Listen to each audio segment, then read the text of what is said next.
Good afternoon, everybody. And on behalf of family partners of Morris and Sussex counties, I would like to gratefully welcome every single person that is joining us. And thank you very much for being here as well. I also would like to remind you that this Lunch and Learn is brought to you by family partners of Morris and Sussex counties, the organization in your community that provides support, education, and advocacy to caregivers with special needs children or children with challenges in general. Moving on, today we had the honor of having such a special guest from the Center for Prevention and Counseling, Laura Berger. Welcome, Laura.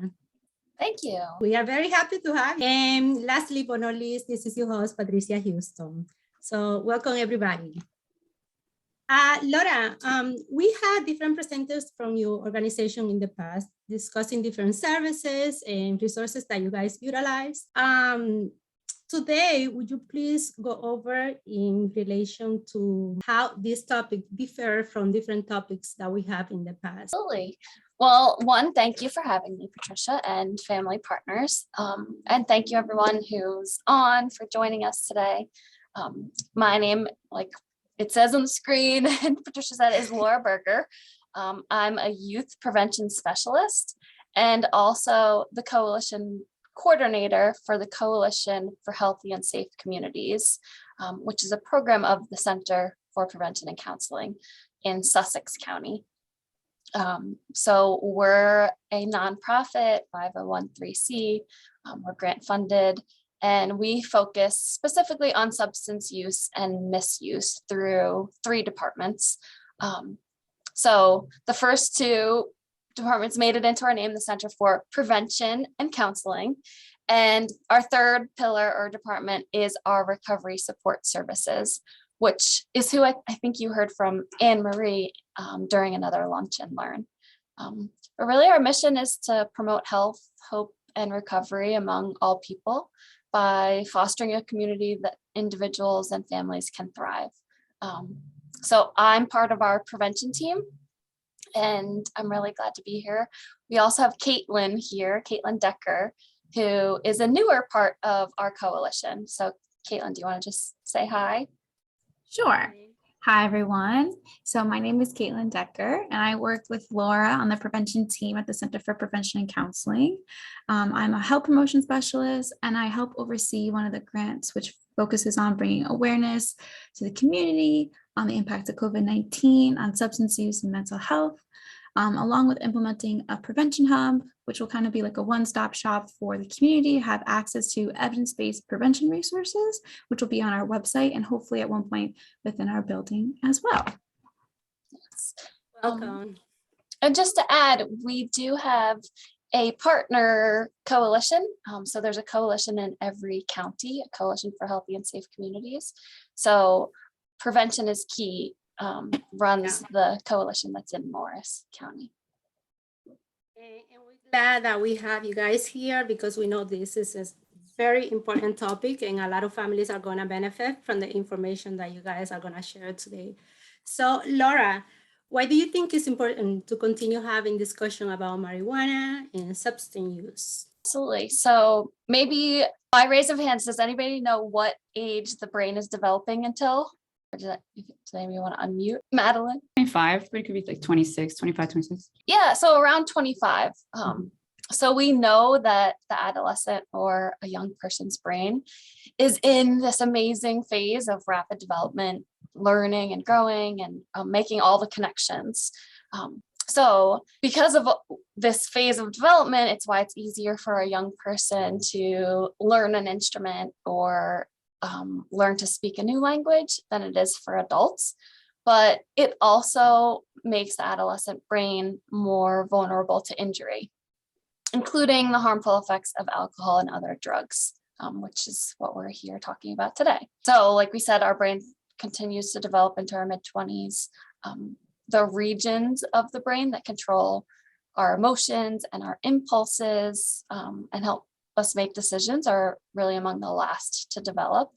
And so this is where we see that adolescents might be more likely to take risks and make impulsive decisions. I think we probably all, the adults on here have all seen that. So really our goal is to protect the brain during this period of development. Like I think many of you are family members or serve youth in the area. So definitely understand that it's really crucial to a person's overall health, and at this time can dramatically reduce the risk of then developing a substance use disorder in the future. So just one other thing, 9 out of 10 people, or 90% of those with a substance use disorder, started using drugs before the age of 21. So our goal in prevention is to delay onset of legal drugs and prevent use of illicit drugs to prevent addiction.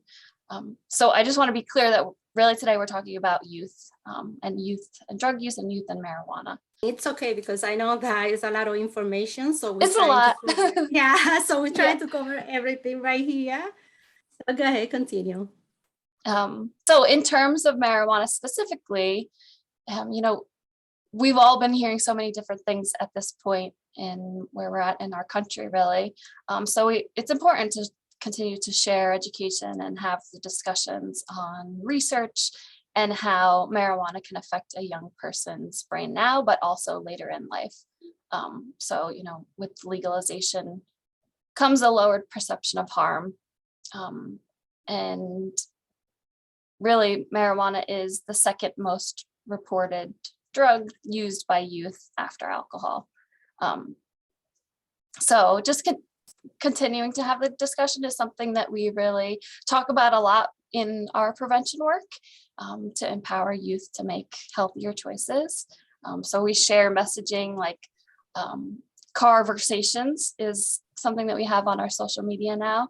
So really taking opportunities that you're with your youth to actually have the discussion, and how to start some maybe harder questions or answer some harder questions when it comes to drug use.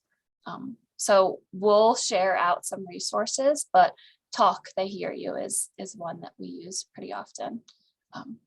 And Kaitlin, I know, oh, go ahead. No, go ahead.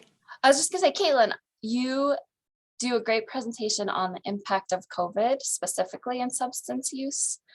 So substance use and mental health. Do you have anything to add in terms of why you think it's important to have the discussion? Sure. So I'm kind of going to steal Laura's technique. So how many people here felt stressed during the COVID-19 pandemic? And you can just raise your hand because I know I did. Yeah. I feel like we're really not alone in this. So stress is a really common risk factor linked to both substance use and negative mental health conditions. And we kind of see through the different data and everything that mental distress really increase across every age group. And with some of the highest reported ratings among our youth and our young adult populations. So youth really struggle with feelings about the future, saying it kind of felt impossible. And one feeling really stood out with high reports of boredom, which really is a big influencing factor in experimental substance usage. But when we look at the data, actually in 2021, the national data, substance use decreased across pretty much every substance among adolescents. However, it's really important to kind of take that data with a grain of salt just because of the limitations of how things were gathered during COVID-19. But moving forward in terms of research, it's really important to pinpoint what specific factors contributed to this decrease of substance usage among adolescents for our future prevention work. And, it could have been due to the fact that perceived availability decreased, or there was a reduced ability to interact with their peers because of social isolation and distancing. Also, because so many individuals worked remotely, kids might not have had as much access to different substances. The other thing I wanted to point out is among adults, alcohol consumption during COVID-19 really increased dramatically. We were seeing people who drink alcohol consume it more than normal. People who usually didn't drink were drinking. And this might have been due to the increase in job insecurity. I mean, in February 2020, the month right before the lockdown, unemployment rates in New Jersey was 3.5%. And then in April 2020, a month right after into the pandemic, it was 14.8%. That's huge. So another risk factor could be, again, social isolation, fear of getting COVID. So, and it's also really vital to note that parents have this really large impact on their kids, right? So parental stress and parental substance use during COVID-19 was actually a risk factor for an increased risk for teens to use substances. Kids can feel when their parents are stressed. And if a parent is constantly saying, I'm really stressed out, and then they go and pour themselves a glass of wine or drink a beer, your child will make that connection to the behavior of using a substance to manage their stress to feel better. So it's really important in the future, we try to find healthy ways to cope with stress and, as an individual, as a parent, to really help our youth do that as well, because then they can take those skills and they can bring it throughout their entire lives moving forward. Great information.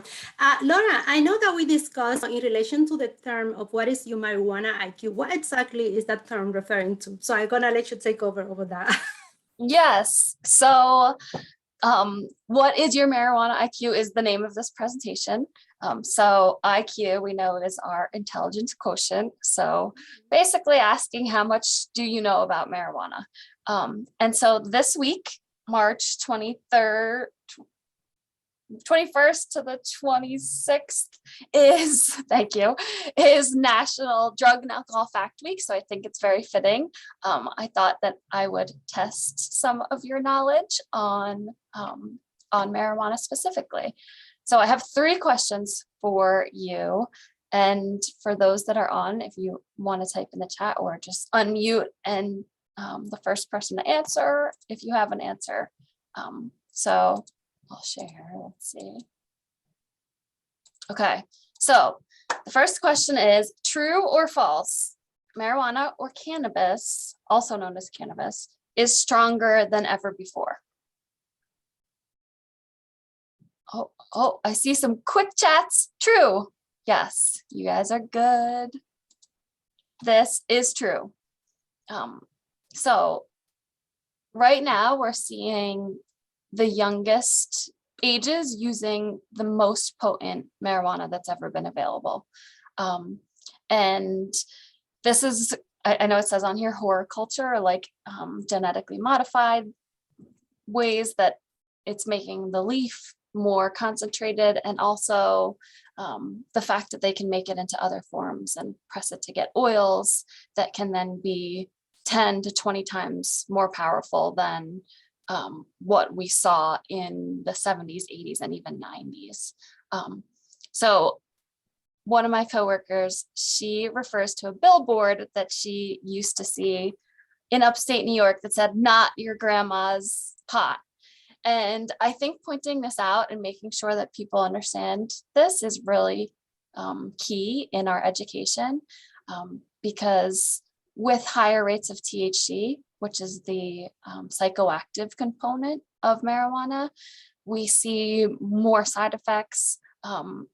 The Surgeon General came out with an advisory about youth and its effect on the brain, and the increased likelihood for use to cause psychosis. So keeping in mind that marijuana is very potent, and that, the US just started doing research on marijuana that's potency above 6% 2 years ago. So we're seeing marijuana that's as high as 90% potent, and the research is really lagging. So just keeping that in mind when we are talking about marijuana, and especially with our youth, and with our parents too, because parents might have the perception that, they used it, or they know people that used it, but it definitely is a different drug, a different form of the drug than what most adults know of. Okay, next question. True or false? Marijuana is addictive. Ding, ding, ding, ding. You guys are good. Yes, this is true. So we know that research says 1 in 10 people who use marijuana may become addicted. And this number changes to 1 in 6 that become addicted when they start using before the age of 18. So really, in general, across the board, in terms of drug use, we know that the younger a person starts, the more likely they are to then become addicted to the drug. Okay. Oh, that was my answer. One more. Name one way that someone can use or ingest marijuana. So you might have to unmute. So what's one way that smoking? Oh, wow, you guys are really quick. This is pretty good. Vape, eat.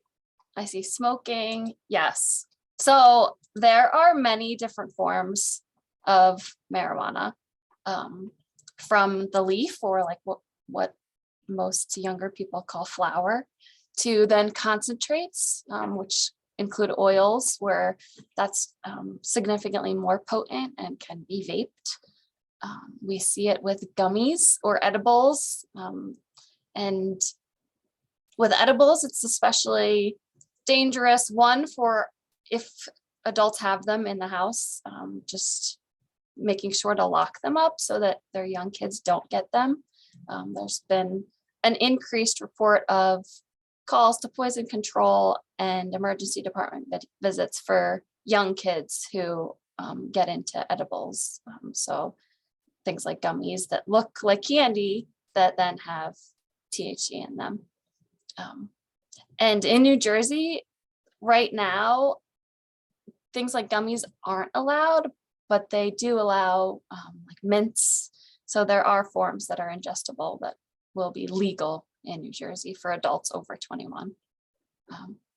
And then the last one are really potent, so like wax, oils, and shatters.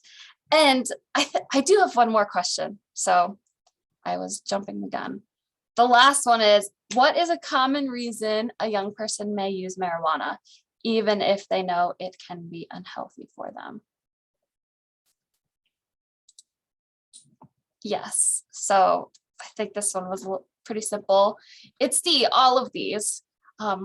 So reported marijuana use is for multiple reasons: to cope with stress or trauma, like Kaitlin had said. We know that youth are more likely to take risks and to experiment with things. They're also more likely to use any substance if they see a friend or a family member using it.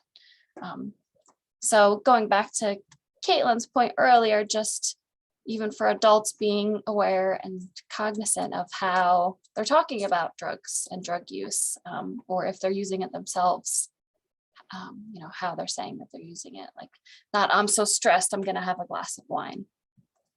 So that carries over to both. That's really about the IQ. That was very interesting, for sure. Thank you for that. I know, Laura, you are prevention specialist. So what exactly you guys do? Because I want families and youth and people out there to know exactly what you guys do, and see if somebody might be inspired from you and say, hey, instead of using it, let me just go and make a career of this. Absolutely. Yeah, that's a good question.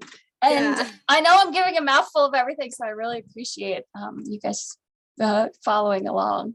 But so I'm a youth prevention specialist, and what that means is that no day is the same, really. I think that's what makes my job exciting, and my coworkers, I know, would definitely agree with this. So we work with an array of ages.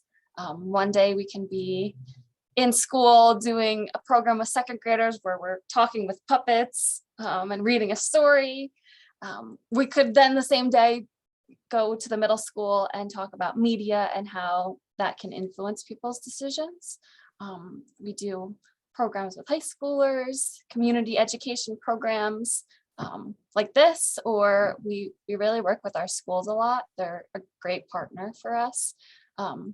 And so we provide trainings and education. And then our coalition really works through collaboration, is how it's able to function.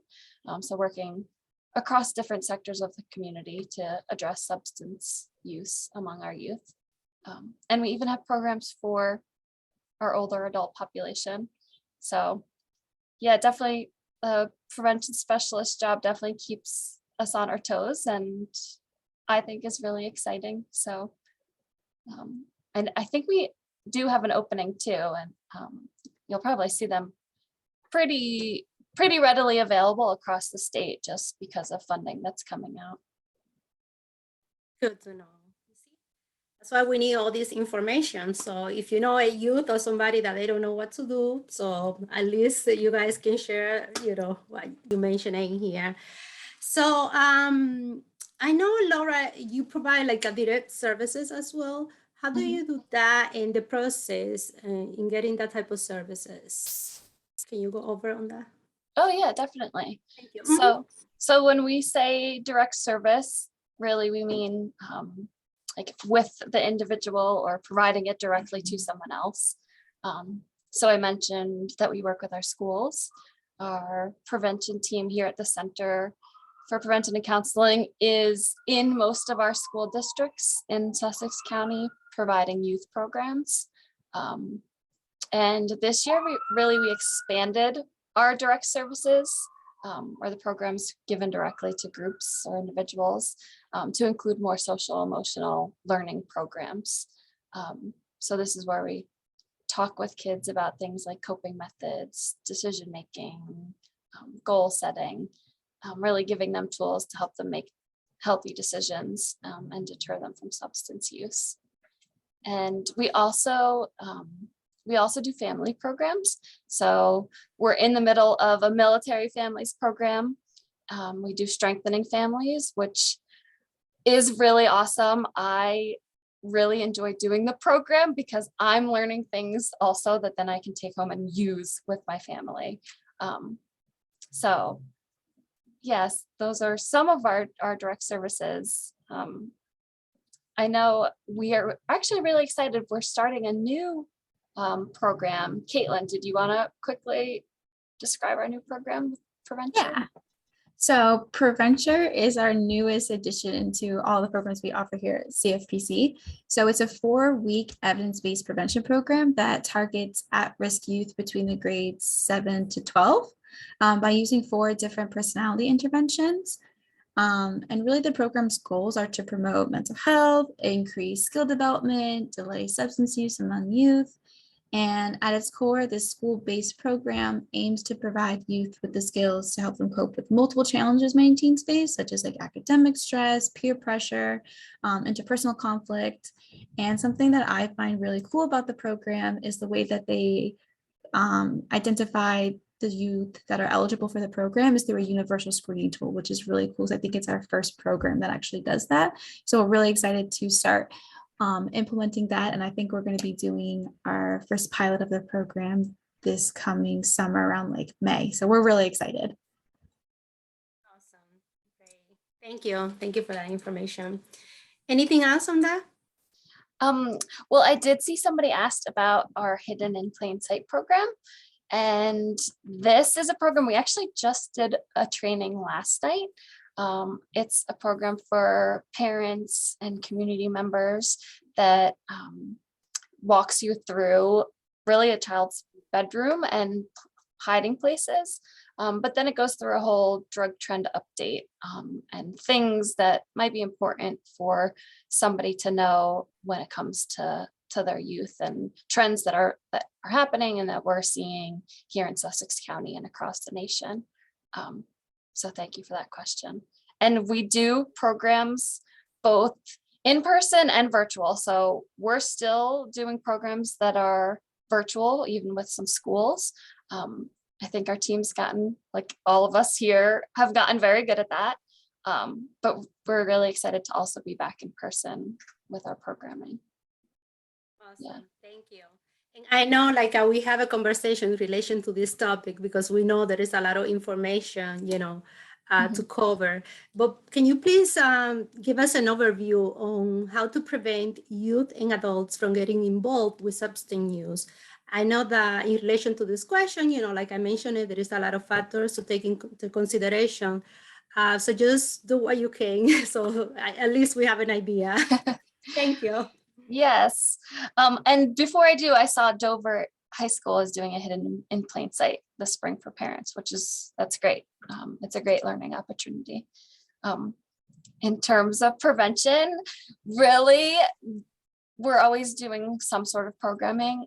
We go from the top down and the bottom up. So we're with our youth, we're with our parents, really trying to hit it from all angles, which is why we have so many different programs and trainings, opportunities for teachers to and health teachers, sharing curriculum. We have a dedicated tobacco team. So one drug that I heard you mention was tobacco. So we have a tobacco team here, Tobacco for Healthy New Jersey. They run the northern region here from our agency, but you'll be hearing, I think, from one of our coworkers, Ayla, in an upcoming session, and she's awesome. She's very fun, and I'm sure she'll share a plethora of information with you. But we focus on different initiatives and campaigns through our coalition throughout the year. So April is Alcohol Awareness Month. So we have an annual contest for youth. Entries are actually due today. And so winners then are featured for their posters or their written entries in one of our newspapers, the New Jersey Herald. The students get to record PSAs on one of our radio stations, WSUS. We post on social media. So really working with our partners in the community is one way that we definitely address substance use. And that's on our prevention side. You know, we do a lot in terms of addressing recovery and addressing people that are in the midst of having an addiction. But I'm going to stick with prevention because that's what I know best. But we have a lot of initiatives in terms of marijuana. We work with schools and during our programming, and we also share best public health practices with municipalities. April is also DEA Take Back Day. So we really promote people using medicine drop boxes that are located in the police departments to get rid of their unwanted, unused medication, to prevent it getting into the wrong hands. You know, youth report when they do get any sort of drug like that, that most of the times it's from home or from a friend's house. And we know that's, I was just gonna, do you have a question? No, go ahead. Sorry. We know that student athletes are more at risk of misusing prescription medication. I think that was one other drug you mentioned. So we have a toolkit for athletes, parents, coaches. I think I could go on for a long time about all of our different programming. But if you're interested, you can join one of our monthly coalition meetings or your coalition in Morris County, really to get involved and to hear everything that's going on in terms of addressing substance use and screening and all of that jazz. Yeah, in relation to prevention, and correct me if I'm wrong, you guys cover a lot, like marijuana, alcohol, prescription medications, emerging drugs, including tobacco, right? Mm-hmm. All right, Yep. so it's a lot. It's a lot, yeah, and you know we're staying up to date on what's been happening, and from highway traffic safety patrol, we get their reports to see what drugs are being used and really what we're seeing here specifically in Sussex County more so. So there have been some advisories lately. We're seeing an increase in methamphetamine in pressed pill form, so our counterfeit pills, so things that look like a prescription drug like Xanax that are counterfeit and then might be laced with fentanyl. That's one thing. And there's been some advisories also on marijuana or cannabis oils and vaping oils and people having adverse experiences and having to utilize the emergency department. So lately, like in the past 2 weeks, those are some things that we've seen specifically here. So my understanding is that the goal of the coalition is to create environmental and policy change to support healthy lifestyle choices. What is the approach in doing that? Really, the approach is collaboration. I think I mentioned it, but having all the partners at the table is really important. You know, I think most of the people on here work with youth in some way and, you know, see youth from different aspects. So really our goal is to get as many different partners to the table to get their perspective and what they're seeing and how we can address the youth that they're working with more so. You know, we focus more on ACEs lately, or adverse childhood experiences. So in terms of prevention, it's really a multifaceted approach, and collaboration is so important for that. And what is the process that takes to educate parents and caregivers in general in relation to marijuana and substance use? To educate parents and yeah, okay. Yes, because and I'm asking you that question because, as you know, family partners, we provide services to caregivers with special needs children or children with challenges. So we want to make sure family understand what the process that it will take for that. Absolutely. So we are very strong advocates of promoting to have the conversation with youth. So one way that we do that is like through billboards, through our schools. We're working on a new initiative to share education with parents and students in terms of impaired driving, but really giving the tools to parents that they need to have conversations with their youth about drugs and drug use, and also the resources to get help if they need it themselves. I think, yeah, that's one way that we do it. Yeah. Do you have an idea like what other resources are available for families that they can utilize in relation to this topic to prevent use? Yeah. Yeah, so I think we'll be able to share a list of resources with you. Our team here at Center for Prevention is really always willing to answer questions. And we're working really to amplify our ability to share resources to become really a prevention hub in Sussex County where people can find answers to questions and if they want to learn more. So Center for Prevention and Counseling in Morris County, Prevention is Key is a great resource. Our social media, we like to share a lot of like great things that we see. You know, there's a lot of really good information out there. So I think I mentioned Talk They Hear You is one of them.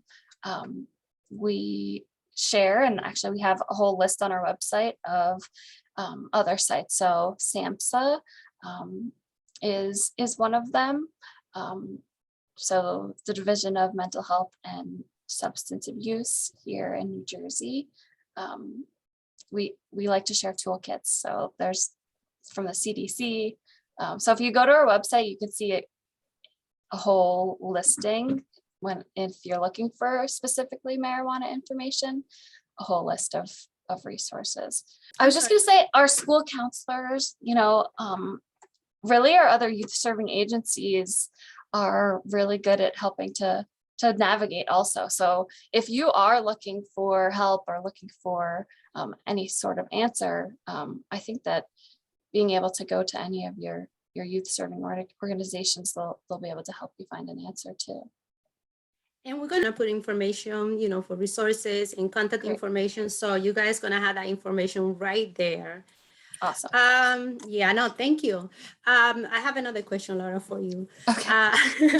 For instance, if a caregiver suspect that the youth is experimenting with marijuana or other substance use, what is the best way of having that type of conversation with the youth, you know, or that specific person? Because it can be like another, you know, it doesn't mean only has to be a youth. But regardless who is that person, like how do you approach that person in relation to the topic? Yeah, I think this is a great question. So we definitely have family support programs through our recovery center if somebody's looking for more specific support. But from a prevention perspective, you know, having the conversation about why you're concerned is important, and really sharing your feelings, making sure that whoever you're talking to knows that you are concerned or that you want the best for them. It can be more powerful than it might seem.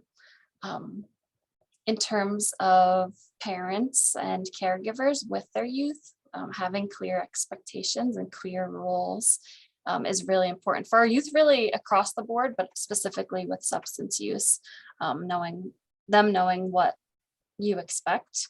And really, but being able to then relate it back to something that they care about now. So we can talk about the future and how it might affect them in the future, but most people, youth and adults alike, are more likely to listen and to take action if they see that it's going to affect them somehow now. So finding a goal, whether it's, their grades or getting into college, or if it's something with sports, really tying it back to their goals. And if you're not sure, if they're asking you a question, not answering the question or telling them that you're going to find out the correct answer. So really sharing facts, I think, is important. And always really encouraging ways to cope with stressors, I think, is also really important. So like I was saying, from the top down, bottom up. So if you're a parent or a caregiver, making sure that you're practicing your healthy ways to cope with stressors so that the youth see it. But then also talking to them about what they can do to help cope with stressors. And even practicing ways to say no, like doing a role play can be helpful. Like we see with a lot of things, let's say, for instance, in the case of an emergency, that people fall back on training, right? So if kids go through a role play and they have a way to say no, they might be more likely to use that if they're ever put in a situation where they might be feeling pressure. Yeah, and just one last thing, I know it's a lot, and there's a lot of really great resources like Talk They Hear You literally has, it'll go through things that you can say, things not to say, and that will be one thing that we do share with you. We have a couple toolkits that if you're really unsure, it literally like gives quotes, like you can say this and this might be a response and this is how you can then respond. But just making sure that you go in without judgment or shame.